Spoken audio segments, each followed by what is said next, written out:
வணக்கம். ராஜராஜன் பாசன் இந்திய மறுமலர்ச்சி இயக்கம்.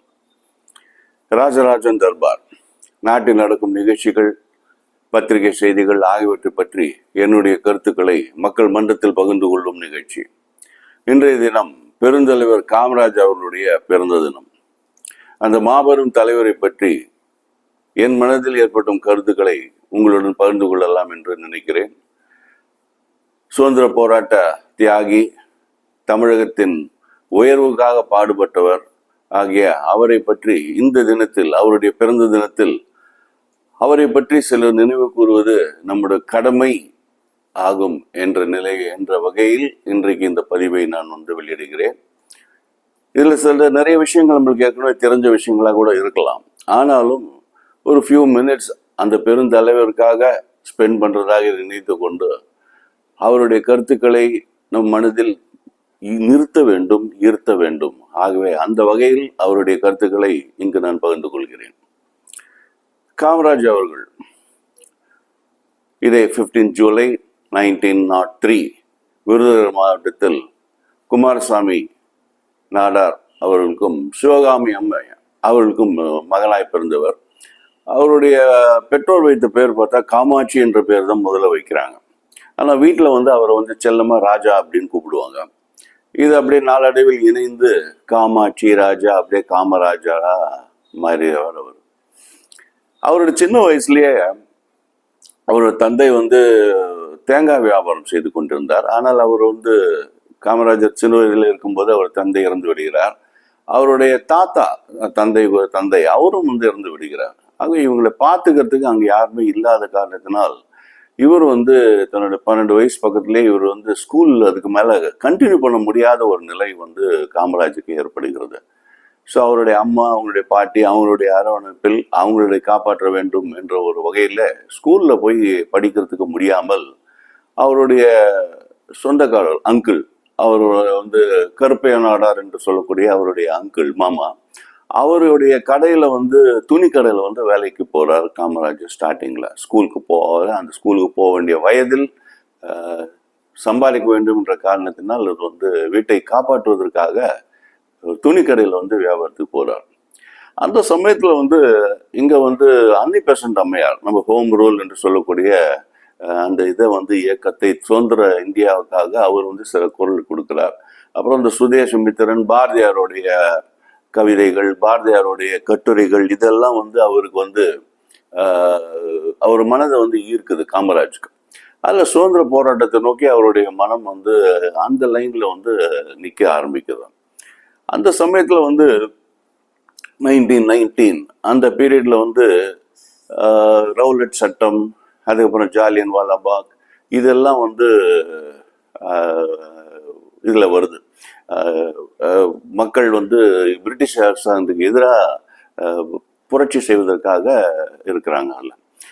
அந்த சமயத்துல இவர் இந்த மாதிரி சுதந்திர போராட்டத்துல இருக்கிறாருன்னு சொல்லிட்டு அவர் திசை திருப்பதற்காக அவருடைய மாமா என்ன பண்றாரு, அவர் இங்க திருவனந்தபுரத்துக்கு அனுப்பிச்சு வைக்கிறார். அந்த பீரியட்ல திருவனந்தபுரத்துல போயிட்டு அங்க ஒரு மரக்கடை, ஒரு டிம்பர் ஷாப்ல இவரோட ரிலேட்டிவ் வச்சுட்டு இருக்கிற ஒரு மரக்கடை, அந்த மரக்கடையில வேலை செய்யறதுக்காக காமராஜ் அங்க கேரளா போறார். அங்க போய் அவர் சும்மா இருக்கலாமா, அந்த வைக்கம் என்று சொல்லக்கூடிய பெரியார் அவர்கள் ஆலய பிரவேசம் அப்போ பண்ணார் இல்லையா. இந்த வைக்கம் தாழ்ந்த ஜாதி மக்கள் எல்லாம் கோவிலுக்குள்ள போகக்கூடாதுன்னு ஒரு நிலைமை அந்த காலத்துல இருந்தது. அதை மீறி மக்கள் ஆலய பிரவேசம் என்ற ஒரு போராட்டத்தை பெரியார் அப்ப நடத்தினார். இவர் அந்த போராட்டத்துல இவர் கலந்துகிட்டாரு காமராஜ், அந்த வைக்கம் போராட்டத்துல. ஸோ அதனால அவங்க என்ன பண்றா, அவரோட ரிலேட்டிவ் இவர் திரும்பி இங்கே இந்த மாதிரி ஆக்டிவிட்டிஸ்ல இருக்காருன்னு சொல்லிட்டு இவர் திரும்பி மெட்ராஸ்க்கு திருப்பி அமுச்சு விட்டுறாங்க, அதை தமிழகத்துக்கு அமுச்சு விட்டுறாங்க. இங்க அவர் சுதந்திர போராட்டத்துல மனசுல ஈடுபட்டு இருக்கும் சமயத்துல 1921 அந்த சமயத்துல முதல்ல காந்தி அவர்களை மீட் பண்றார் மதுரையில காமராஜ். அவருடைய அந்த காதி, அந்த உடை அணியிறது, அவருடைய நான் வயலன்ஸ், தீண்டாமை, இந்த மாதிரி கொள்கைகளால் மிகவும் ஈர்க்கப்பட்டு இவர் காங்கிரஸ்ல ஃபுல் ஃபிளெஜ்ல இவர் ஜாயின் பண்ணி ஃபுல் ஃபிளெஜ் சுதந்திர போராட்டத்துல இவர் ஈடுபட ஆரம்பிக்கிறார். அதில் 1930 அந்த வாக்கில் பார்த்தோம்னா உப்பு சத்தியாகிரம் சொல்லுவாங்க. தண்டி மார்ச் வந்து காந்தி அவர்கள் அங்கே பண்ணுறாரு குஜராத்தில். இங்கே வந்து ராஜாஜியோட தலைமையில் வேதாரண்யம் அந்த இடத்துல வந்து உப்பு சத்தியாகிரம் நடைபெறுகிறது. ராஜாஜி தலைமையில் நடைபெற்ற அந்த உப்பு சத்தியாகிரகத்தில் இவர் காமராஜும் கலந்து கொள்கிறார். அப்போதான் இவர் வந்து ஃபர்ஸ்ட் டைம் அரெஸ்ட் பண்ணுறாங்க. பிரிட்டிஷ் அரசாங்கம் அவர் அரெஸ்ட் பண்ணி ஒரு 3 வருஷம் அலிப்பூர் ஜெயிலில் வந்து அவர் போடப்படுகிறார். அதுதான் அவருடைய முதல் இம்ப்ரெஷன்மெண்ட்னு சொல்லலாம். அதுக்கப்புறம் 1931 என்ன ஆகுது, காந்திக்கும் அந்த வைஸ்ராய் இர்வின் அவர்கள் கூடயும் ஒரு ஒப்பந்தம் ஏற்பட்டு அந்த ஜெயிலில் இந்த தண்டி மார்ச்சில் ஜெயிலில் போட்டவங்கெல்லாம் விடுவிக்கப்படுகிறார்கள். இவரும் வந்து விடுதலையாகிறார். காந்தி இர்வின் பேக்ட்னு சொல்லுவாங்க அந்த 1931. அதுக்கப்புறம் வந்து காந்தி வந்து ரவுண்ட் டேபிள் கான்ஃபரன்ஸு லண்டனுக்கு போகிற மாதிரி ஒரு அக்ரிமெண்ட்டு வைஸ்ராயோட நடக்குது. அதை ஒட்டி அந்த கைது செய்யப்பட்டவர்கள் எல்லாம் விடுவிக்கப்படுகிறார்கள். அதில் வந்து காமராஜும் விடுவிக்கப்படுகிறார் 1931. அதுக்கப்புறம் வந்து தமிழகத்தில் வந்து 2 ஃபேக்ஷனாக காங்கிரஸ் வந்து பிரியுது. ஒன்று வந்து ராஜாஜியோட தலைமையில் ஒன்றும், சத்தியமூர்த்தி அவருடைய தலைமையிலும் 2 ஃபேக்ஷனாக பிரியுது. காமராஜ் வந்து சத்தியமூர்த்தியோடைய கொள்கையினால் ஈர்க்கப்பட்டு அவர்கிட்ட வந்து இவர் ஜாயின் பண்ணுறாரு. அப்படியே போகும்போது 1937 ஒரு எலெக்ஷனில் இவரே வந்து தமிழ் மாகாணத்தில் ஒரு எம்எல்ஏவை கூட தேர்ந்தெடுக்கப்படுகிறார். அப்போவே 1937 இந்தியன் நம்ம தமிழக மாநிலத்துக்குன்னு ஒரு எலெக்ஷன் அப்போ நடக்குது. பிரிட்டிஷ் ஃபர்ஸ்ட் நடக்கிறாங்க. 1935 இந்தியா ஆக்ட் பிரகாரம் ஒரு எலெக்ஷன் வந்து இந்திய மக்களே வந்து தேர்ந்தெடுக்கலாம் அப்படின்னு சொல்லிட்டு ஒரு எலெக்ஷன் நடக்குது. 1937 அதில் அந்த எம்எல்ஏவா இவர் வந்து தேர்ந்தெடுக்கப்படுகிறார் காமராஜ் தமிழகத்தில். ஸோ இப்படி இருக்கும்போது போராட்டம். அதுக்கப்புறம் 1942 பார்த்தீங்கன்னா மெயினாக அந்த வெள்ளையனே வெளியேறுன்ற அந்த குவிட் இந்தியா மூவ்மெண்ட், அதில் வந்து ரொம்ப தீவிரமாக இவர் கலந்து கொண்டிருக்கிறார். அதில் வந்து திரும்பி வாஸ் அரெஸ்டட்.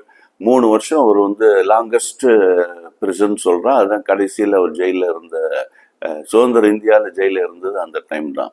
ஏன்னா அதுக்கப்புறம் வந்து சுதந்திரத்துக்கு முன்னாடி இந்தியாவில் பிரிட்டிஷ் பீரியடில் இருந்த கடைசி ஜெயில்ன்றது அதை சொல்லலாம். அது நடந்தது. அதுக்கப்புறம் வந்து இண்டிபெண்டன்ஸ் நடந்தப்புறம், after we get the independence தமிழகத்தில் 1954 அப்போ வந்து தமிழகத்துக்கு சீஃப் மினிஸ்டராக வந்து காமராஜ் பதவியேற்கிறார். அது ஒரு தமிழகத்தின் பொற்காலம் என்று இன்றைக்கு கூட பேசப்படுகிறது. வந்து காமராஜ் பீரியட் 1954 to 1963 அந்த பீரியட் வந்து தமிழகத்தின் பொற்காலம் என்று சொல்லப்படுகிறது. அதெல்லாம் இந்தியா முழுக்க அப்போதான் பிரிட்டிஷ் அரசாங்கத்திலிருந்து இந்தியா சுதந்திரம் கிடைத்தது. எங்கே பார்த்தாலும் பசி, பட்னி, வறுமை இந்த மாதிரிலாம் இருக்கும்போது நேரு அவர்கள் வந்து பசுமை புரட்சி, தொழில் புரட்சி ரெண்டுத்தையும் ஒன்றா வந்து அவர் வந்து 5 ஆண்டு திட்டங்கள் மூலம் கொண்டு வந்தார். எங்கே பார்த்தாலும் டேம்ஸ், எங்கே பார்த்தாலும் பவர் ஜெனரேஷன், நாடு முழுவதும் எல்லா இடத்துலையும் வந்து தொழிற்பேட்டைகள், தொழிற்சாலைகள், அந்த அளவுக்கு ஒரு கிராண்ட் அந்த 15 இயர்ஸ் அந்த நேரு பீரியட்ல வந்து இந்தியா எங்கும் எங்கே பார்த்தாலும் ஃபேக்ட்ரிஸ் வந்து ஆரம்பிக்கப்பட்டது. மத்திய அரசுல பிரதமராக நேரு கொண்டு வந்த திட்டங்கள் எல்லாம் செயல்படுத்த வேண்டும் என்றால் மாநில அரசும் அது ஈடு கொடுக்கக்கூடிய வகையில ஒரு சிறந்த சீஃப் மினிஸ்டர் தேவைப்படுகிறது. அப்போதான் அது ரெண்டும் சேர்ந்து மத்திய மாநில அரசுகள் சேர்ந்து உண்மையிலேயே மக்களுக்காக உழைக்க முடியும். அது வந்து exactly that happened in Tamil Nadu அந்த பீரியட்ல. அங்க நேரு எப்படிப்படலாம் திட்டம் அமுல்படுத்தணும்னு நினைக்கிறாரோ அதைக்கு ஈடு கொடுக்கும்படியில் அதை விட சிறப்பாக அவருடைய திட்டங்களை சிறப்பாக செயல்படுத்திய ஒரே முதலமைச்சர் இந்தியாவிலே வந்து சிறந்த முதலமைச்சராக திறந்தவர் வந்து காமராஜ் என்று சொல்லலாம். ஏராளமான டேம்ஸ் அப்போதான் முதல்ல லோயர் பவானி, மணிமுத்தாறு, அமராவதி, ஆரணி, கிருஷ்ணகிரி, முக்கியமாக அந்த ஆழியார் பரம்பிக்குளம், அது வந்து ஒரு மாஸ்டர் ஆஃப் இன்ஜினியரிங் சொல்லலாம். அந்த பரம்பிக்குளம் ஆழியார் டேம் வந்து அது ஒரு போர்ஷன் வந்து ஆழியார் வந்து அந்த பக்கம் கேரளா ஒரு பக்கம், பரம்பிக்குளம் ஒரு நம்ம பக்கத்தில் இருக்குது. இந்த 2 அணைக்கு நடுவில் ஒரு டனல் போட்டு 2 அணையில் இருக்க வாட்டர் வந்து level will be manage between 2 டேம்ஸ். அது இன்ஜினியரிங் மார்வல். தண்ணி இங்கே ஜாஸ்தி இருந்தால் அங்கேருந்து அங்கே போவோம், அங்கே தண்ணி கம்மி ஜாஸ்தி இருந்தால் அங்கேருந்து தண்ணி இந்த டேமுக்கு வரும். 2 அணைகள் ஒரு மலையோட 2 பக்கத்தில் ஆழியார், பரம்பிக்குளம் 2 டேமு. அது நடுவில் டனல்ல மாதிரி இணைக்கப்பட்டு இந்த பக்கம் அந்த பக்கம் வந்து அந்த வாட்டர் லெவல் மேனேஜ்மெண்ட் வந்து சூப்பர்லி டிசைன்டு இன்ஜினியரிங் மார்வல்னு சொல்லலாம். அது வந்து காமராஜ் பீரியட்ல பண்ணது தான். அதுபோல் வைகை டேமு, சாத்தூர் டேம், இது எல்லாம் வந்து அவர் பீரியட்ல வந்து கிருஷ்ணகிரி டேமு, எல்லா விதமான டேம்ஸ், நீர்த்தேக்கங்கள், அந்த பசுமை புரட்சிக்கு என்னெல்லாம் செய்யணுமோ அது எல்லாத்தையும் அவர் வந்து அப்போ பண்ணார், along with power generation also. அதே மாதிரி லாட் ஆஃப் ஃபேக்ட்ரிஸ், பெரிய பெரிய ஃபேக்ட்ரிஸ் எல்லாம் இமேஜின் கூட பண்ண முடியாது. இந்தியாவுக்கே முதல் ரயில்வே தொழில் இன்டர்னல் கோச் ஃபேக்ட்ரி ஐசிஎஃப் என்று சொல்லக்கூடிய பெரம்பூரில் இருக்கிற அந்த ஐசிஎஃப் தொழில் ஃபேக்ட்ரி ஃபர்ஸ்ட் வந்து காமராஜ் பீரியட்ல தான் இங்கே வந்து கொண்டு வரப்பட்டது. அதே மாதிரி Avadi heavy vehicles factory, tank, இன்னைக்கு வந்து இந்திய இராணுவத்தில் சிறப்புமிக்க ஒரு டேங்க் என்று சொல்ல அந்த விஜயந்தா டேங்க்னு சொல்லக்கூடிய அந்த டேங்க் வந்து நம்ம ஆவடி ஹெவி வெஹிக்கிள்ஸ் ஃபேக்ட்ரி. அதே மாதிரி பெல் பிஹெச்இஎல் திருச்சிராப்பள்ளி, அதே மாதிரி இந்துஸ்தான் ஃபோட்டோ ஃபிலிம்ஸ் எஃபிஎஃப்னு சொல்லக்கூடிய ஊட்டியில் இருக்கிற first film production and processing unit. அதுபோல் எம்ஆர்எல் மணலி ரிஃபைனரிஸ் லிமிடெட், இது எல்லாத்தையும் வந்து இவ்வளோ பெரிய பெரிய இது. அது தவிர்த்து லாட் ஆஃப் தொழிற்பேட்டைகள், இண்டஸ்ட்ரியல் எஸ்டேட்ஸ், எங்கே பார்த்தாலும் தமிழ்நாடு கொண்டு வந்து தொழில் புரட்சிக்கு ஒரு புரட்சி நவீன தொழில்நுட்பத்தை கொண்டு வந்து புகுத்தியவர் வந்து காமராஜ் பீரியட்ல வந்து சமைக்கலாம்.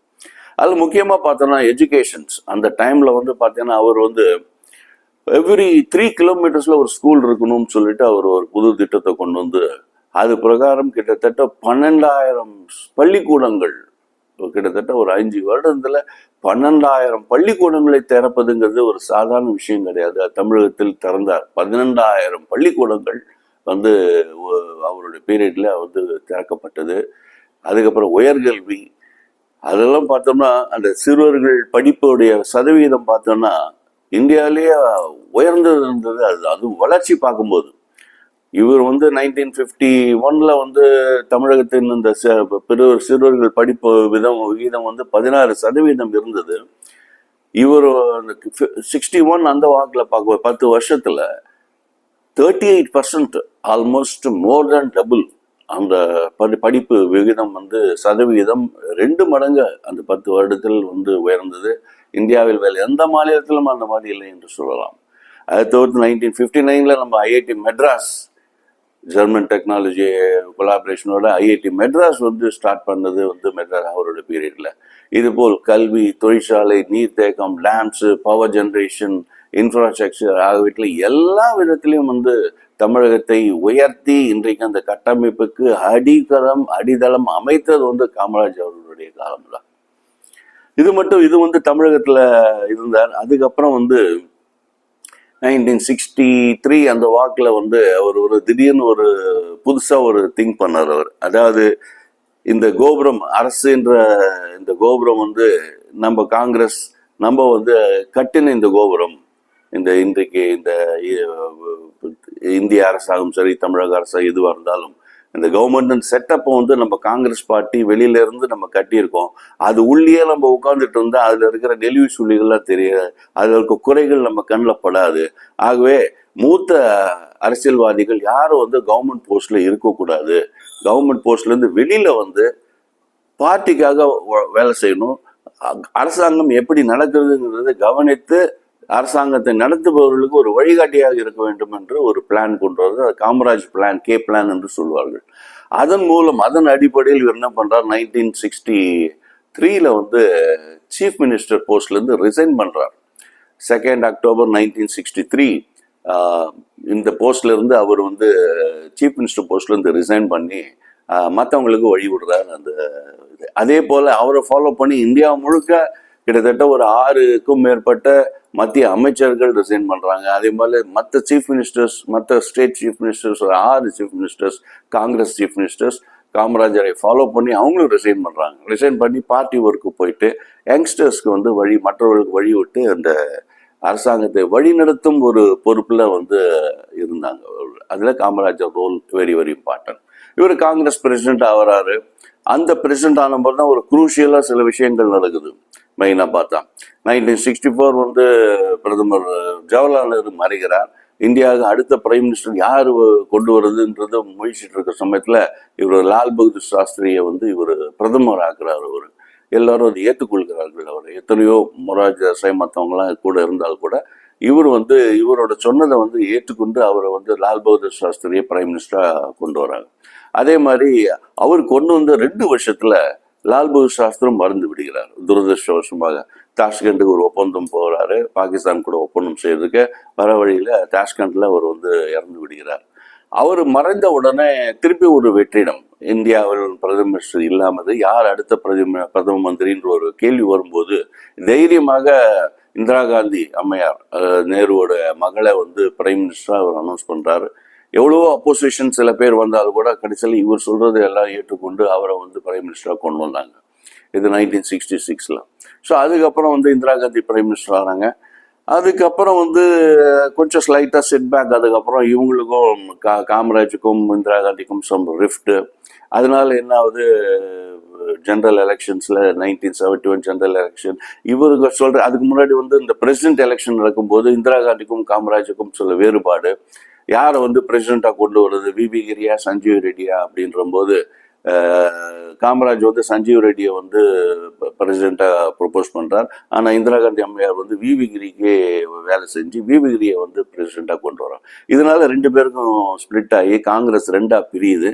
அது வந்து பழைய காங்கிரஸ், மொரார்ஜி தேசாய் இவங்க எல்லாம் காமராஜ் எல்லாம் சேர்ந்து பழைய காங்கிரஸ் என்ற பெயரில் இவங்களும், புதிய காங்கிரஸ் என்று சொல்லக்கூடிய இந்திரா காங்கிரஸ் என்ற வகையில் வந்து இந்திரா காந்தியோட காங்கிரஸ் தனியாக ரெண்டாக பிரியுது. 1971 எலெக்ஷனில் பார்த்தீங்கன்னா காமராஜோட party old Congress 16 MP seat தான் உங்களுக்கு கிடைக்குது. வேற இந்திரா காந்தி வந்து 352 சீட்டு பெற்று பெரும்பான்மையோட 1971 எலெக்ஷனில் இந்திரா காந்தி அம்மையார் அங்கே வந்து உட்கார்றாங்க. இது வந்து அப்படியே ஒரு ட்விஸ்ட்னு சொல்லலாம். காமராஜ் போன்ற அவ்வளோ பெரிய தலைவர் வந்து அவருடைய பார்ட்டி வந்து தோத்தது இந்திரா காந்தியிடம். அதுக்கப்புறம் இதெல்லாம் ஒரு பக்கம், இதெல்லாம் வந்து வரலாறு எல்லாத்துக்கும் தெரியும். இதுல என்னோட கருத்துன்னு நான் சொல்லணும்னா, இந்த பெருந்தலைவரை பற்றி 2-3 இன்சிடென்ட்ஸ் அவருடைய வாழ்க்கையில அவருடைய சிறப்பு, அவருடைய குணநலங்களை தெரிந்து கொள்ள வகையில் 2 விஷயங்களை வந்து பகிர்ந்து கொள்ளணும்னு நினைக்கிறேன். முதல்ல இவர் சீஃப் மினிஸ்டரா இருக்கும்போது ஏழை மாணவர்களுக்கு வந்து மருத்துவக் கல்லூரிக்கு அட்மிஷன் அந்த வந்து ஒரு இது வருது, கொடுக்கணும். ஒரு 100-125 பேருக்கு வந்து அட்மிஷன் வழங்கணும் அப்படின்னு. அதுக்கு அப்ளை பண்ணுறது கிட்டத்தட்ட ஒரு 3000-4000 பீப்புள் வந்து 5000த்துக்கும் மேற்பட்ட பீப்புள் வந்து அப்ளை பண்ணுறாங்க. அதுக்கு இது தகுதியான ஆளை யார் தேர்ந்தெடுப்பது அப்படிங்கிறது ஒரு பெரிய, அந்த 5000 அப்ளிகேஷன்லேருந்து 125 பேரை தேர்ந்தெடுக்கிறது அவ்வளோ பெரிய விஷயம். அது அதை வந்து அதிகாரிகள் அப்படியே முயற்சிட்டு இருக்கும்போது இவர்கிட்ட கேட்குறாங்க. இவர் வந்து ஒரு சிம்பிளாக அப்ளிகேஷன் கிட்ட கொடுத்துட்டு போங்கன்னு சொல்கிறாரு. இவர் வந்து புரட்டு பார்க்குற ஒரே நாளில் எல்லாத்தையும் ஸ்கேன் பண்ணுறாரு. அடுத்த நாள் ஒரு 100 பேருக்கு இவர் செலக்ட் பண்ணி தனி அப்ளிகேஷன்ஸை ஒரு 20-25 அப்ளிகேஷன் தனியாக எடுத்து வைக்கிறார். அதிகாரிகளுக்கு ஒரே ஆச்சரியம், இவ்வளோ சீக்கிரம் எப்படி நீங்கள் செலக்ட் பண்ணீங்கன்னு பார்த்தா அவர் ரொம்ப சிம்பிளாக சொன்னார். இதில் இந்த வந்து அப்ளிகேஷன்ஸில் கை நாட்டு வச்ச அப்ளிகேஷன்ஸு செப்பரேட்டாக பண்ணணும். கை நாட்டு வச்சு, அதாவது தந்தைக்கு வந்து படிக்கக்கூட தெரியாத தந்தை இருக்கக்கூடிய அந்த அப்ளிகேஷன்ஸை கை நாட்டு வச்சு அவங்க எல்லாத்தையும் செப்பரேட் எடுத்தோம்.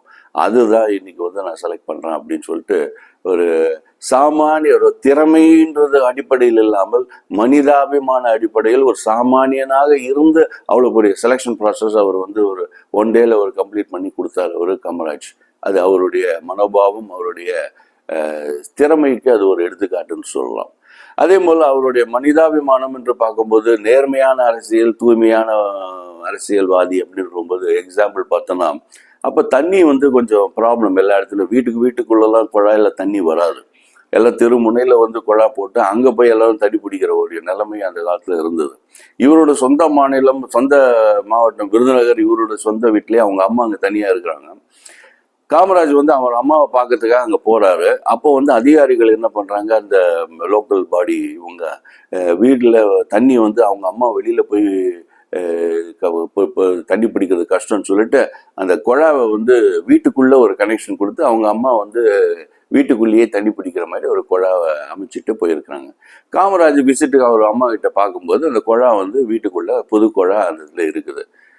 காமராஜர் வந்து அப்ரிஷியேட் பண்ணுவார், பாராட்டுவார், அவங்க அம்மாக்காக அழகாக பண்ணி கொடுத்துருக்காங்க அதிகாரிகள் என்று எல்லாரும் நினைத்து கொண்டிருக்கிற சமயத்தில் அதிகாரிகளை கூப்பிட்டு இவர் வந்து சத்தம் போட்டிருக்கிறார். மக்கள் எல்லாரும் வந்து வெளியில் வந்து தெருவில் இறங்கி தண்ணி பிடிக்கிற சமயத்தில் என்னுடைய அம்மா மட்டும் வந்து வீட்டுக்குள்ளே வந்து குழாயில் தண்ணி பிடிக்கணுன்ற அவசியம் இல்லை. அது மக்கள் என்ன நினைப்பாங்க, முதல்ல அந்த வாட்டர் கனெக்ஷனை டிஸ்கனெக்ட் பண்ணுங்கன்னு சொல்லி குழாவை வந்து வெளியில் நிற்க வச்சு மற்றவர்கள் போல என்னுடைய அம்மாவும் அதே மாதிரி இப்போ தண்ணி எடுத்துப்பாங்க அப்படின்னு சொல்லி அந்த குழாவை வந்து வெளியில் எடுக்கிறாரு, வீட்டுக்குள்ளே இருந்த குழாவை. இதெல்லாம் வந்து அவருடைய எளிமை நேர்மையத்துக்கு ஒரு எடுத்துக்காட்டுன்னு சொல்லலாம். அதோட டெக்னிக்கல் திறமை எனக்கு ரொம்ப பிடிச்சது என்னன்னா, ஒரு சின்ன இன்சிடென்ட் வந்து நான் கேள்விப்பட்டது என்னன்னா, நம்ம சாமானியன் அவர் வந்து எப்படி எவ்வளோ பெரிய இன்ஜினியர்ஸை எப்படி ஹேண்டில் பண்ணாருங்கிறதுக்கு ஒரு சின்ன எக்ஸாம்பிள். நம்மளுடைய பாரிஸ் கார்னர் இருக்கு இல்லையா, சென்னையில் பாரிஸ் கார்னரில் அந்த ரிசர்வ் பேங்க் ஒட்டிய ஒரு இடம் இருக்கும். இப்போ போனீங்களா உங்களுக்கு தெரியும். அதாவது அங்கேருந்து இந்த ரயில்வே ட்ராக் வந்து பாரிஸ்லேருந்து இந்த பக்கம் வந்து ஹைகோர்ட்டில் தாண்டி இந்த பக்கம் ரயில்வே கிராசிங் ஒன்று போகும். கீழே வந்து சப்வே, பீச் ரோட்லேருந்து பாரிஸ்க்கு போகிறதுக்கு ஒரு சப்வே ஒன்று போகும். அது தவிர்த்து பீச் ரோட்லேருந்து பாரிஸ்க்கு போயிட்டு யூ டர்னாக திரும்பி வரக்கூடிய அந்த ரிசர்வ் பேங்க் பக்கத்தில் ஒரு யூ டர்ன் ரோடு. இது தவிர்த்து பாரிஸ்லேருந்து இந்த பக்கம் போகிற மவுண்ட் ரோடு போகக்கூடிய அந்த ரோடு வரை கிட்டத்தட்ட ஒரு 4-5 சாலைகள், ஒரு சப்வே, 2 மெயின் ரோடு, 2 ரோடு, ஒரு சப்வே, ஒரு ரயில்வே, இந்த 4ம் சந்திக்கக்கூடிய ஒரு இடம் என்றதான் அந்த பிரிட்ஜு, பாரிஸ் கார்னர் பிரிட்ஜு.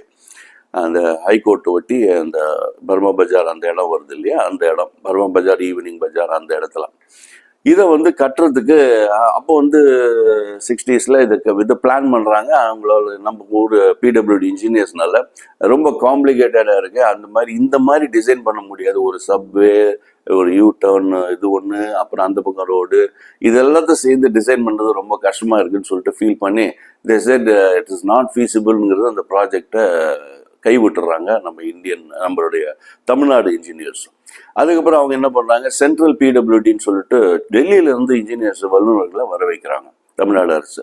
அங்கேருந்து ஒரு 10 பேர் இன்ஜினியர்ஸ் இங்கே வந்து ஸ்டடி பண்ணுறாங்க. ஸ்டடி பண்ணி தமிழ்நாடு இன்ஜினியர்ஸ் கொடுத்த அந்த பிளான் வந்து பாசிபிளா இல்லையா அப்படின்றது ஸ்டடி பண்ணி பார்க்குறாங்க. பார்த்துட்டு ரொம்ப very difficult to implement, not ஃபீஸிபிள்னு சொல்லிட்டு அவங்களும் முடிவு பண்ணுறாங்க. அதை முடிவு பண்ணிட்டு அவர் போய் சீஃப் மினிஸ்டரோட செக்ரட்டரி போய் காமராஜரை வந்து அந்த டெல்லி இன்ஜினியர்ஸ் போய் சந்திக்கிறாங்க. சந்திக்கும் போது என்ன முடிவு பண்ணீங்களா, காமராஜ் கேட்குறார். எங்கள் ஆளுங்க திட்டம் போட்டிருந்தாங்க, முடியலன்னு சொன்னாங்க, அதனால உங்களை வர வச்சிருக்கோம், எப்படி பண்ணீங்களா, பண்ண முடியுமா, எப்படி உங்களுடைய திட்டம் என்ன அப்படின்னு கேட்குறாரு. அப்போ இவங்க சொல்கிறாங்க, தமிழக இன்ஜினியர்கள் சொன்னது கரெக்ட் தான், அது வந்து ரொம்ப கஷ்டம், அங்கே வந்து இந்த மாதிரி ஒரு காம்ப்ளிகேட்டடாக ஒரு செட்டப் வந்து சப்வே இதெல்லாம் இருக்கிற மாதிரி அங்கே பண்ணுறது, டிசைன் பண்ணுறது ரொம்ப கஷ்டம், அதனால் தமிழக இன்ஜினியர்கள் சொன்னது கரெக்ட் தான், பண்ண முடியாதுன்ற மாதிரி சொல்லிட்டாரு. அதை கேட்டவுடனே காமராஜுக்கு வந்து ஆச்சரியம், கோபம். இந்த இடத்துல இந்த மாதிரி ஒரு பிரிட்ஜை கட்ட முடியாதுன்னு எங்கள் இன்ஜினியர்ஸ் ஏற்கனவே சொல்லிட்டாங்க. நான் உங்களை கூப்பிட்டது வந்து இது எப்படி கட்டலாம் அப்படின்றத நீங்கள் முடிவு பண்ணி ஒரு பிளான் போட்டு எங்களுக்கு வந்து யோசித்து எனக்கு ஒரு சஜஷன் கொடுப்பீங்கன்னு சொல்லிட்டு தான் உங்களை வந்து கூப்பிட்டுருக்கோம் டெல்லியிலேருந்து. முடியாதுங்கிறது எங்கள் ஆளுங்களே சொல்லிட்டாங்க. எப்படி முடிக்க முடியுன்றதான் நீங்கள் சொல்லணும் ஒழிய முடியாதுன்னு சொல்கிறதுக்கு நீங்கள் டெல்லியிலேருந்து இங்கே வர வேண்டிய அவசியம் இல்லை. அது எங்கள் ஆளுங்களே ஏற்கனவே சொல்லிட்டாங்களே, நீங்கள் திரும்பி வந்து முடியாதுன்னு சொல்கிறதுக்கு டெல்லியிலேருந்து இங்கே வந்து சொல்லணுமா அப்படின்னு ஒரு கேள்வி கேட்டார். அவ்வளோதான். அது ஒரு ஈகோ அப்படி தூக்கி விட்டாரு. அடுத்த ஒரு வாரத்தில் அவங்க உட்கார்ந்து டிசைன் பண்ணி எப்படி பண்ணால் அதை சேஃப்டாக பண்ண முடியும்னு பண்ணி அதை வந்து ப்ரொபோசல் கொடுத்து அந்த திட்டம் செயல்படுத்தப்பட்டு இன்றைக்கும் அந்த சப்வே அதெல்லாமே இருக்குது. இது வந்து இன்னைக்கு வந்து இருக்கிற டெக்னாலஜியில் சப்வே, இது ஃப்ளைஓவர் எல்லாம் ரொம்ப ஈஸி. ஆனால் நான் சொல்கிறது 1960ஸ்ல இந்த மாதிரி ஒரு காம்ப்ளிகேட்டட் அரேஞ்ச்மெண்ட்டில் பண்ணுறதுங்கிறது அவ்வளோ difficult technically. But that was made possible because of காமராஜருடைய ஒரு சின்ன சாதுரியமான ஒரு 2 லைன். முடியாதுன்னு சொல்கிறதுக்கு டெல்லியிலேருந்து நீங்கள் வரணுமான்னு ஒரு கேள்வி கேட்டார். அவ்வளோதான், அடுத்த நிமிஷம் அது முடிஞ்சுது. ஸோ அந்த மாதிரி ஒரு படிக்காத மேதை, அவருடைய அந்த சாதுரியம், அதுதான் வந்து அங்கே வந்து தமிழகத்தில் பொற்காலம் என்று, அவருடைய ஆட்சி காலத்தை பொற்காலம் என்று சொல்லிடணும்னா இதை வைத்து தான் நம்ம சொல்கிறோம்.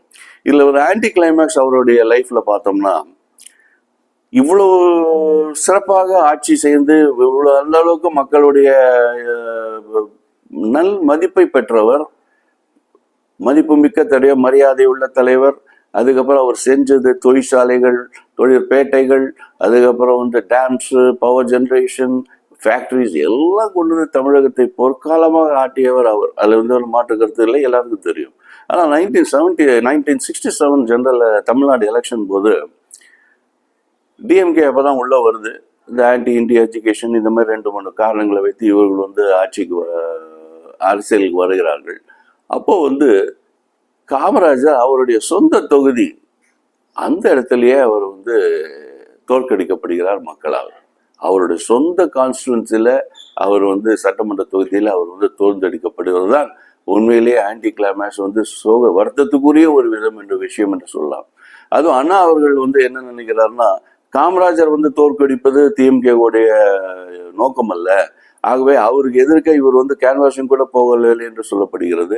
அது மட்டும் இல்லை, காமராஜர் வந்து எதிராக வந்து முன்பின் தெரியாத ஒரு சாதாரண ஒரு கேண்டிடேட்டை கொண்டு வந்து அங்கே போடுறாரு. அவரை பற்றி யாருன்னே தெரியாது, அந்த மாதிரி ஒரு கேண்டிடேட்டை போட்டு நிற்க வைக்கிறாரு. ஆனால் அவர்கிட்ட வந்து இவ்வளோ பெரிய ஃபேமஸாக இருக்கிற காமராஜ் வந்து தோற்கடிக்கப்படுகிறார். தோத்து போனாலும் சொன்னா அவருக்கு இழுக்கு, ஆனால் மக்கள் வந்து தோற்கடித்தார்கள். அவர் தோத்து போனான்னு சொன்னா அவருடைய காமராஜருடைய பெருமைக்கு வந்து இழுக்குது. அவர் தோத்து போனான்னு நான் சொல்ல மாட்டேன், மக்கள் அவரை தோற்கடித்தார். இதுதான் ஜனநாயகத்தினுடைய என்ன சொல்றது ஒரு பெருமைக்குரிய ஜனநாயகத்தின் பண்பு. அதுதான் மக்கள் என்ன நினைக்கிறார்களோ அதுதான் நடக்கும், அதுதான் ஜனநாயகம். அது தவறாக இருந்தாலும் சரி, அதுதான் சரி, அவ்வளவுதான். அப்படி வரும்போது அவ்வளவு பெரிய தலைவர் வந்து தோற்கடிக்கப்பட்டது, அவருடைய சொந்த தகுதியில் தோற்கடிக்கப்பட்டது அன்று நடந்தது. அதுக்கப்புறம் 1975 அக்டோபர் 2 அவருடைய அவர் வந்து காந்தியோடைய தொண்டர், காந்திய வழியில் கடைசி வரைக்கும் காந்தியவாதியா இருந்தவர், பிரம்மச்சரியாக இருந்தவர். அப்படிப்பட்ட அவர் வந்து 1975 அக்டோபர் 2 அதே காந்தி பிறந்த தினம் அன்று, காந்தி ஜெயந்தி அன்று இவர் வந்து மறைகிறார். ஸோ அப்படிப்பட்ட ஒரு படிக்காத மேதை, கர்ம வீரர், பெருந்தலைவர், கருப்பு காந்தி, கல்வி தந்தை, இப்படி போன்ற அடைமொழிகளுடன் கூடிய இருந்த ஒரு மாபெரும் தலைவர் அவர் மறைந்தார். அவருக்கு வந்து 1976 இந்திய அரசாங்கம் பாரத் ரத்னா அவார்டு வந்து கொடுத்தது, சிறப்பித்தது. ஆகவே இப்படிப்பட்ட இந்த ஒரு பெருந்தலைவர் அவருடைய பிறந்த நாள் தினத்தில் அவருடைய நினைவுகளை உங்களுடன் பகிர்ந்து கொள்வதில் நான் மிக்க மகிழ்ச்சி அடைகிறேன். நன்றி, வணக்கம். ராஜராஜன் வாசன், இந்திய மறுமலர்ச்சி இயக்கம்.